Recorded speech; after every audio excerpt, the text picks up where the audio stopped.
Hi guys, like them this side. और अगर आपको मेरी प्यारी प्यारी बातें सुनने में कोई इंटरेस्ट नहीं है, टाइम स्टैम्प्स आपको डिस्क्रिप्शन बॉक्स में मिल जाएंगे। अब जैसे ही उन पर क्लिक करोगे वीडियो आगे तक यानी कि आपके दिए हुए टाइम स्टैम्प तक स्किप हो जाएगी। तो चलिए अभी बात करते हैं मकर संक्रांति के कुछ रहस्यों के बारे में जो शायद ही आपको पता होंगे। और ये जानना क्यों इम्पॉर्टेंट है, अगर आप स्पिरिचुअलिटी में हैं या फिर आप अगर खुद की असेंशन के लिए कुछ कार्य कर रहे हैं, अगर आप जीवन में आगे बढ़ रहे हैं, किसी भी टाइप का स्पिरिचुअल वर्क कर रहे हैं, योगा कर रहे हैं, आसनास कर रहे हैं या कोई भी स्पिरिचुअल वर्क बेसिकली खुद को एनहांस करने के लिए कुछ भी कर रहे हैं, तो जितनी नॉलेज हो सके उतनी नॉलेज इकट्ठी करना ज़रूरी हो जाता है। It's just an essential rule. तो आज इसी रूल को मद्देनज़र रखते हुए, क्योंकि मैं भी असेंशन के लिए ही काम कर रही हूँ, खुद के असेंशन के लिए, तो आज मैं इस चीज़ को शेयर करने वाली हूँ आप सबके साथ कि क्या है वो कुछ रहस्य जो मकर संक्रांति के हैं, जो शायद आपको एक बहुत अच्छी पोजीशन में ला सकते हैं when it comes about spirituality. तो चलिए उन कुछ रहस्यों के बारे में बात करते हैं and without wasting any more time let's just roll the video. A very warm welcome to everyone whether they are subscribed or unsubscribed। तो आज हम बात करेंगे मकर संक्रांति के बारे में। तो मकर संक्रांति का पहले शाब्दिक अर्थ समझ लेते हैं। मकर एक राशि है जिसे हम कैप्रिकॉर्न भी कहते हैं इंग्लिश में, ठीक है, और उस राशि का साइन आपकी स्क्रीन पर अभी है, ओके। और जो ये राशि है हमारी, इसमें जब हमारा सन मतलब माने कि हमारा जो सूर्य है वो ट्रांजिट करता है, जो संक्रांति है उसका अर्थ होता है मूव करना, ठीक है, यानी कि सूर्य की जो मूवमेंट है उसको हम संक्रांति कहते हैं। तो जब मकर के अंदर यानी मकर राशि के अंदर सूर्य का प्रवेश होता है, धनु राशि से जब सूर्य उठते हैं और मकर राशि के अंदर प्रवेश करते हैं, उस समय को हम कहते हैं मकर संक्रांति। और ये कब होता है? ये हर साल 14 जनवरी को होता है, बट जब लीप ईयर होता है, माने कि जिस ईयर में 366 डेज होते हैं उस ईयर में ये 15 जनवरी को होता है, ओके। और ये क्या इंपॉर्टेंस रखता है? अब सूर्य की ट्रांजिशन इतनी इंपॉर्टेंट क्यों है? क्योंकि सबसे बड़ी बात कि सूर्य जो आपके सबसे पास का तारा है वह है सूर्य। तो सबसे ज़्यादा ग्रेविटेशनल फोर्स जिस किसी की भी प्लैनेट की या किसी और की भी बात करें तो सबसे ज़्यादा फोर्स जो है ग्रेविटेशनल फोर्स वो रहेगी आपकी सूर्य की। और ग्रेविटेशनल फोर्स यहाँ पे इतनी इंपॉर्टेंट क्यों हो जाती है? सबने सुन रखा है कुंडलिनी के बारे में, ठीक है। कुंडलिनी जो होती है वो हमारे 7 चक्रों की बेसिकली, वैसे तो चक्र 114 होते हैं पर जो हम मेन लेते हैं वो लेते हैं हम 7 चक्र। तो जो हमारे 7 चक्र होते हैं उनके अंदर मतलब उनकी जो ऊर्जा होती है उन सबसे नीचे बैठी होती है ऊर्जा, जो सब स्पाइन की स्टार्टिंग में जो ऊर्जा बैठी होती है, मतलब बिल्कुल जो आपकी स्पाइन बिल्कुल नीचे नहीं होती, आपकी हिप बोन पे जहाँ मैच करती है वहाँ कुंडलिनी एक सांप की तरह कुंडली मार के बैठी होती है, ठीक है। और उसका जो हेड होता है उस सांप का, कुंडलिनी सर्प का ऊर्जात्मक रूप में, वो नीचे की तरफ होता है, ठीक है, वो नीचे देख रही होती है, हश्रीन दिशा में देख रही होती है, अर्थात नीचे देख रही होती है। तो जब ग्रेविटेशनल फोर्स इतना बढ़ जाता है तो हमारे शरीर का पानी ऊपर की ओर खींचता है। और क्योंकि कुंडलिनी जो है वे आपके शरीर के ओजस से बनती है और ओजस बनता है हमारे अंदर के स्पर्म से, या फिर जैसे हम कहते हैं टी सेल्स से, उनकी मदद से बनता है स्पर्म। और ये सब कुछ कलेक्ट होता है, वो होता है आपकी स्पाइन के अंदर। तो जब वो फिजिकली भी ऊपर की तरफ मूव करता है तो कुंडलिनी भी ऊपर की तरफ मूव करती है। और इस तरह ये जो सारी प्रोसेस है ये हमारी हेल्प करती है कुंडलिनी जागरण में तो नहीं, क्योंकि वो बहुत बड़ी चीज़ हो जाती है, पर ये हमारी हेल्प करती है कुंडलिनी को इजीली मूव करने में, ठीक है। Compare to any other month, इस मंथ में की हुई साधना, ठीक है, सबसे बेस्ट होती है क्योंकि आपको 11 डायमेंशंस पर आधिपत्य दिलाती है। अभी हम आगे बात करते हैं कि किस 11 डायमेंशंस की मैं बात कर रही हूँ, पर इससे पहले ये समझना ज़रूरी है कि क्या है उत्तरायण और क्या है दक्षिणायण, और इन दोनों के बीच का डिफरेंस और इनके बारे में सब कुछ। तो देखिए, जब उत्तरायण लगता है, जब वो शुरू होता है, यानी कि वह शुरू होता है मकर संक्रांति से, जो आती है 15 जनवरी को, जो इस साल की है, अदरवाइज ये आती है 14 जनवरी को, ठीक है, क्योंकि लीप ईयर में आती है ये 15 जनवरी को। तो जब मकर संक्रांति शुरू होती है तब से शुरू होता है उत्तरायण, ठीक है, यानी कि उत्तर यानी कि नॉर्थ, आयना यानी कि मूवमेंट, नॉर्थवर्ड मूवमेंट जो होती है, ठीक है। नॉर्थ पोल जब सन से थोड़ा सा पीछे को खिसक जाता है तो उसे कहते हैं उत्तरायण, ठीक है। और साउथ पोल जब थोड़ा सन से पीछे को खिसक जाता है तो उसको कहते हैं दक्षिणायन, ओके, दक्षिणायन। I am really sorry if I am mispronouncing it, but that's how we work here. Anyway, so जो दक्षिणायन है वो चलता है आपका कर्क संक्रांति से, जो कि 16 जुलाई को आती है, ठीक है।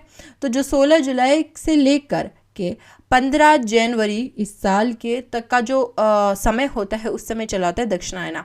अब दक्षिणायना में क्या होता है, जुलाई के बाद क्या चलता है, जुलाई के बाद विंटर चलता है, विंटर आता है। विंटर में अगर आप स्थिति को भी इस तरह से देख लेंगे तो अगर आप अपने एनवायरनमेंट को ही देख लीजिए, अगर आप स्प्राउट्स भीगने डालते हैं तो स्प्राउट्स बहुत कम उगते हैं in winters compare to summer. Summer में कितने जल्दी खिलते हैं ना, वो कितने जल्दी ऊपर ऊपर की तरफ उठने की कोशिश करते हैं, पौधे कितने जल्दी खिलते हैं, जबकि विंटर में हर चीज़ कम हो जाती है।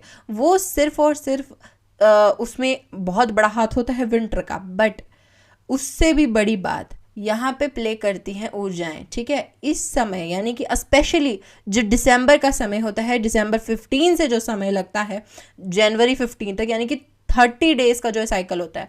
अगर 14 जनवरी को है उत्तरायण शुरू, यानी कि अगर लीप ईयर नहीं है तो 14 दिसंबर से 14 जनवरी तक, अगर लीप ईयर है तो 15 दिसंबर से 15 जनवरी तक।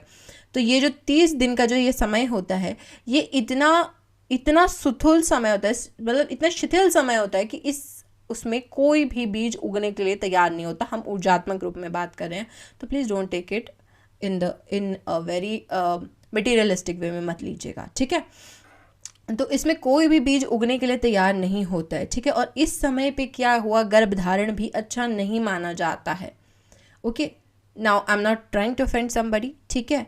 दिस इज़ जस्ट हाउ ऊर्जात्मक रूप पे हम बात कर रहे हैं, और इन चीज़ों को, ऊर्जाओं को सेट करना आसान होता है, बट क्योंकि हम एक थोड़ा सा पुश चाहते हैं इंसानी ज़िंदगी में, हम हमेशा ही थोड़ी आराम की चीज़ें देखते हैं, इसलिए हम कहते हैं कि इस बच्चे को थोड़ी ज़्यादा मेहनत करनी पड़ेगी ऊर्जात्मक रूप पे, इसलिए इस समय पे प्रजनन की स्थिति में ना आए, ठीक है। तो ये जो समय होता है दिसंबर 15 से लेकर 15 जनवरी तक का, इस समय में कोई भी गर्भधारण किया हुआ अच्छा नहीं होता है। और सबसे बड़ी बात, इस समय पे जो साधनाएं की जाती हैं, स्पेशली जो दक्षिणायन के अंत में जो समय पे साधनाएं की जाती हैं, 15 दिसंबर से लेकर 15 जनवरी तक जो साधनाएं की जाती हैं, वे आपके सारे 11 डायमेंशन फिक्स कर देती हैं। अब कैसे फिक्स करती हैं, देखिए, दक्षिणायन होता है जब आपकी मेल ऊर्जा चलती है, और उत्तरायण होता है जब आपकी फीमेल ऊर्जा चलती है। हम बात कर रहे हैं जब शिव और शक्ति की, ठीक है। और यहाँ पे मेरा शिव से बिल्कुल मतलब नहीं है, हमारे महादेव से, प्लीज़। शिव का अर्थ है पोटेंशियल एनर्जी, और यहाँ पे शक्ति का अर्थ है काइनेटिक एनर्जी। काइनेटिक एनर्जी माने कि मूवमेंट में एनर्जी, और पोटेंशियल एनर्जी जो कि बस पोटेंशियल है जिसमें, बट अभी वो मूवमेंट में नहीं है, ठीक है। हैं दोनों ही एनर्जीज हैं, एक ही एनर्जी है दोनों, बस एक मूव कर रही है, एक मूव नहीं कर रही है, ठीक है। तो बिल्कुल इसी तरह जो शिव एंड शक्ति हैं वो एक ही हैं, बट दो अलग अलग हिस्से हैं। जब मूवमेंट में शक्ति आ जाएगी, जब मूवमेंट में एनर्जी आ जाएगी तो वह शक्ति बन जाएगी, जब मूवमेंट में एनर्जी नहीं होगी तो वह शिव होगी। तो एनीवे, जो हमारे शिव हैं हम उन्हें शिथिल कहते हैं, अर्थात उनका जो दक्षिणायन का जो समय होता है वो शिथिल होना शुरू हो जाता है। धीरे धीरे जो है वो क्रॉप्स जो हैं वो धीरे धीरे कम उगने लगती हैं, या फिर उनकी वैरायटी जो है वो बहुत कम हो जाती है कंपेयर टू समर में जो क्रॉप्स उगती हैं वो बहुत अलग अलग वैरायटी की होती हैं, और जो विंटर्स में उगती हैं वो थोड़ी कम वैरायटी की होती हैं, ओके। वैरायटी माने कि बहुत ज़्यादा अलग अलग तरह के पौधे नहीं खिलते हैं विंटर में, बहुत सिलेक्टेड पौधे खिलते हैं विंटर में, ठीक है। और उनकी नेचर भी जो होती है, जो पौधे खिलते हैं विंटर्स में, वो काफ़ी अलग होती है और काफ़ी मोटे होते हैं। मोटे से मेरा मतलब मोटा अनाज, प्लीज़ उसमें मत लीजिएगा कि भाई मतलब वो बहुत शेप में मोटे होते हैं समथिंग, वो बहुत भारी अनाज होता है। जो कुछ भी अनाज, खाने योग्य चीज़ें जो विंटर्स में उगती हैं, ठीक है, वो थोड़ी भारी रहेंगी कंपेयर टू उनके जो कि आपको समर में मिलती हैं, या सॉरी समर में उगती हैं, ओके। एनीवे, सो जो हमारा ये जो पीरियड होता है दक्षिणायन का, अगर आपने महाभारत में भी देखा होगा तो पितामह भीष्म जो थे उन्होंने मृत्यु स्वीकार नहीं की थी। वे पूरे मतलब वो इतने लंबे समय तक सिर्फ उस क्या कहते हैं उसे, बाणों की शैया पे सोए रहे थे, इतने तकलीफ में रहे थे सिर्फ इसलिए कि उत्तरायण शुरू हो जाए, क्योंकि वह भी इस समय पर जब सन अपनी तरफ नहीं खींच रहा है, ग्रेविटेशनल पुल सन का अपनी तरफ नहीं है, तब वे इस धरती पर से जाना नहीं चाहते थे, क्योंकि उनको पता था कि यदि आत्मा जाएगी तो उसको ऊपर इतना प्रेशर नहीं लगेगा, वो स्वर्ग को असेंड नहीं हो पाएगी। ठीक है, तो उसमें भी हमें अच्छे से एग्जाम्पल देखने के लिए मिल जाता है। ठीक है, अब बात करते हैं यहाँ की कि जो हमारा उत्तरायण है वो हमारे लिए कैसे काम करता है और वो कैसे फेमिनिटी से जुड़ा है, और दक्षिणायन जो है वो कैसे मस्कुलिनिटी से जुड़ा है। जैसे कि हमने अभी बात की थी कि जो दक्षिणायन है उसमें शिव की ऊर्जा बहती है, शिथिल हो जाती हैं चीज़ें। ठीक है, अतः वे मस्कुलाइन है, जबकि जो उत्तरायण है वे बहुत ही फेमिनाइन ऊर्जा है और बहुत ही सक्रिय ऊर्जा है। ठीक है, अब देखिए प्लीज़, यहाँ पे हम मेल फीमेल की बात नहीं कर रहे हैं, तो किसी को ऑफेंस लेने की ज़रूरत नहीं है। मैंने अभी डिस्क्लेमर दे दिया, कमेंट मत कीजिएगा ऐसा कुछ। ठीक है, तो मैं अभी बता रही हूँ। एनीवे, सो देखिए, जब भी हमारा मकर संक्रांति शुरू होती है, ठीक है, तो इस समय पे इवन मेल, जितने भी आपके घर पे जो मम्मी पापा वगैरह हैं या फिर जितने भी घर पे मेल होते हैं, उन सबको स्त्रियों वाले काम दिए जाते हैं। स्त्रियों वाले क्या काम दिए जाते हैं? सफाई करना, ठीक है, रंगोली बनाना, स्पेशली रंगोली बनाना। मतलब पूरे भारतवर्ष में मकर संक्रांति को डिफरेंट फॉर्म्स में मनाया जाता है। साउथ में चल जाओ पोंगल मनाते हैं, ठीक है, साउथ में चले जाओ तो पोंगल मनाते हैं। नॉर्थ में आ जाओ तो आप लोग मकर संक्रांति मनाते हो, कई बार लोहड़ी मनाते हो। ठीक है, तो ये जो समय होता है ये बहुत ही शुभ समय होता है। और ये समय शुभ क्यों होता है? क्योंकि इस समय पर जो है मतलब मेल्स को भी काम दिया जाता है और उनकी, क्योंकि देखिए अब दक्षिणायन चल रहा था, मेल ऊर्जा चल रही थी, शिथिल ऊर्जा चल रही थी। सबसे ज़्यादा फर्क किसको पड़ेगा? जिनके पास ऑलरेडी मेल ऊर्जा है, जो ऑलरेडी मेल शरीर में। ठीक है, तो क्योंकि स्त्रियों को तो मतलब ऑलरेडी उनके मंथली साइकिल्स आ रही हैं और ये सब कुछ हो रहा है, मासिक धर्म वगैरह सब कुछ, ठीक है, तो वो ऑलरेडी फेमिनाइन ऊर्जा में हल्की हल्की हैं और उन्हें इतना ज़्यादा काम करने की ज़रूरत नहीं होती है। बट मेल को बहुत हद तक होती है, इसलिए उन्हें रंगोली बनाने के कार्य में या फिर घर की साज सज्जा करने के कार्य में या फिर घर की साफ सफाई करने के कार्य में लगा दिया जाता है, ताकि उनके अंदर की जो फेमिनाइन ऊर्जा है उसको सेट किया जा सके। क्योंकि दक्षिणायन से आने के बाद उनकी ऊर्जा अत्यधिक शिथिल हो जाती है। ठीक है, अत्यधिक शिथिल, and I mean it. Okay, anyway, so जो हमारा ये समय होता है, क्योंकि मैं भी थोड़ी देर में हम इस बारे में बात करेंगे कि देवी के कौन से 11 आयाम हैं जो हम सेट करते हैं। पर उससे पहले ये जान लेते हैं, ये जो समय होते हैं दक्षिणायन का अंत का समय, जो 15 दिसंबर से लेकर 15 जनवरी तक होता है, जिसे मार्गरी महीना कहते हैं। मार्गरी महीना, तो इस मार्गरी महीने में यदि एक महीना, सिर्फ 30 दिन की बात हो रही है यहाँ, सिर्फ एक महीना अगर आप ब्रह्म मुहूर्त में उठ के कुछ ना करें, छोड़ दीजिए, आपसे कुछ नहीं होता, चलिए आप साधना नहीं कर सकते, आप योगा नहीं कर सकते, आप भजन कीर्तन कुछ भी नहीं कर सकते, तो सिर्फ उठ के बैठ जाएं। यदि आप 30 दिन के लिए कॉन्टिन्यूटी में 3:30 से लेकर 4:30 बजे के बीच उठ के सिर्फ बैठ जाएं, तो सूर्य का ग्रेविटेशनल पुल ही इतना होता है, काफ़ी होता है, कि वो आपके कुंडलिनी जो है उसका जो नीचे की तरफ देख रही है, पश्चिम दिशा की तरफ देख रही है, वह उसे ऊपर की ओर खींच लेता है, उसका मुंह ऊपर की तरफ कर देता है। फिर अब इससे क्या होता है? जब वो मुंह ऊपर करेगा तो इससे क्या होगा? इससे आपके देवी के 11 आयाम सेट होते हैं। देवी के 11 आयाम सेट होने से क्या अर्थ है? देखिए, क्योंकि उत्तरायण आने वाला होता है, ठीक है, तो उत्तरायण में आने के लिए आपको बहुत फास्ट ऊर्जा चाहिए होती है, उसमें बहुत अधिक ऊर्जा खर्च होती है। ठीक है, क्योंकि चीज़ें फास्ट होंगी, जब गर्मियाँ आएंगी तो चीज़ें फास्ट होंगी, ओके, जबकि सर्दियाँ आएंगी तो शिथिल हो जाएंगी। तो जो ऊर्जात्मक स्तर पे है, जो गर्मियों के लिए जो हम प्रिपरेशन करते हैं वे अधिक ऊर्जा के लिए करते हैं। तो ये जो समय होता है जब ये ऊपर की तरफ खींची जाती है हमारी कुंडलिनी, तो इससे क्या होता है? इससे आपके देवी के 11 आयाम सेट होते हैं, 5 प्राण, ठीक है, 5 जो प्राण होते हैं, उड़ान वायु, समान वायु, व्यान वायु और मतलब जितने भी होते हैं, ठीक है, प्राण वायु, जितने भी मतलब 5 प्राण होते हैं। ठीक है, प्राणों के बारे में हम एक अलग सीरीज़ बनाएंगे। हाँ, मैंने पहले बना रखी थी पर मुझे उससे संतुष्टि नहीं हुई है। ठीक है, जैसे मैंने महाविद्याओं पे पूरी की पूरी सीरीज़ बनाई है, जिनका लिंक आपको नीचे मिल जाएगा, वैसे ही मैं चाहती हूँ कि मैं प्राणा पे एक संतुष्ट करने वाली सीरीज़ बनाऊँ। और आप लोगों को संतुष्ट नहीं, खुद को संतुष्ट करना है मुझे, कि मेरे को फील हो कि नहीं मैंने कुछ बनाया। ठीक है, तो जब मैं वो सीरीज़ बनाऊंगी तो उसके बारे में बात करते हैं। पर 5 प्राणा ही आपके सेट करते हैं और 5 उप प्राणा सेट करते हैं आपके। ये हो गए 10, ठीक है, ये हो गए आपके 10 आयाम। 5 प्राण और 5 उप प्राण के हो गए आपके 10 आयाम। 11वां आयाम क्या है? आपकी बॉडी। आपकी बॉडी, ठीक है। आपकी बॉडी जो होती है वो 11वां आयाम होती है। तो सबसे पहले आपको पंच प्राणाओं के लिए इकट्ठी ऊर्जा मिल जाती है, ठीक है, यदि आप 30 दिन तक ये करते हैं। और फिर आपके पंच उपप्राणा के लिए मिलती है, फिर अंत में मिलती है आपको आपकी बॉडी के लिए। तो जो आपकी बॉडी में जो ऊर्जा सक्रिय होती है ना, वो खर्च करते हो आप सबसे पहले जो आपके उत्तरायण में शुरू होता है ना। तो स्पेशली जब उत्तरायण शुरू होता है, ठीक है, उस दिन हमें कहते हैं कि रात को जगराता करना चाहिए, रात को देर समय तक जागना चाहिए, ठीक है। क्यों? ताकि वो जितना अगर कुछ भी नहीं किया ना, तो साल में जितना बचा कुछ है एटलीस्ट उसको तो ऊपर खींच लो, ठीक है। और ये खिंचती कब है ऊपर? जितना आप सीधा बैठेंगे, जितना आप सीधा बैठेंगे कुंडलिनी ऊपर की ओर खींचेगी।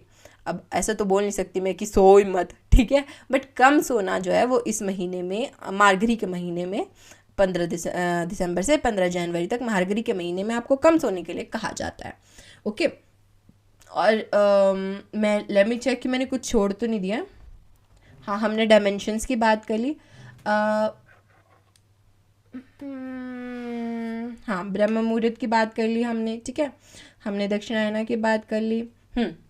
अगर आप कोई भी साधना करते हैं, लिटरली आप साधना करते हैं, भजन करते हैं, कीर्तन करते हैं, डज नॉट मैटर, आप कुछ भी करते हैं, कोई भी स्पिरिचुअल कार्य करते हैं, तो यदि इस मार्गरी महीने में आप 3:30 से 4:30 बजे के बीच में करेंगे तो कुछ नहीं है। यदि आप ध्यान भी नहीं लगा पा रहे हैं तो 30% ज़्यादा एनर्जी मिलती है कंपेयर टू बाकी अदर डे।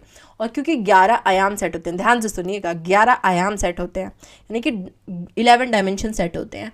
तो ये एक एक डायमेंशन हर महीने जाता रहता है। तो पूरे साल भर के लिए, जब तक कि अगला ना आ जाए उत्तरायण, आपके पास एक पूर्ण एनर्जी होती है। अर्थात अगले साल भर के लिए अगर आप कोई साधना नहीं भी करते हैं तो सिर्फ एक मार्गरी महीने की साधना अगर आप कर लें, वाह भाई वाह, बल्ले बल्ले हो जाती है, ठीक है। पूरी साल के लिए ऊर्जा रहती है, पूरी साल आपको कुछ और करने की ज़रूरत नहीं पड़ती, आपका बस मन लगा रहता है, ठीक है।